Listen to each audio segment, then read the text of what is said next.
Ik ben Mark Hoekstra, 32 jaar en ik ben ondernemer in de telecom. Waarom ik een gadgetfreak ben? Vandaag gaan we het hebben over het vlaggenschip in de vloot van ATC, de M7. We weten allemaal dat de iPhone 6 buigt in je broekzak en dat die daar niet heel erg goed tegen kan. HTC komt nu met de crack and back functie. Crack.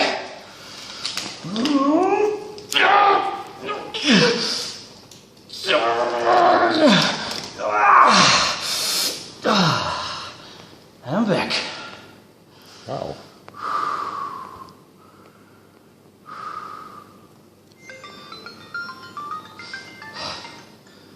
Het Mike? Ja, nee, ik heb even een klus, joh.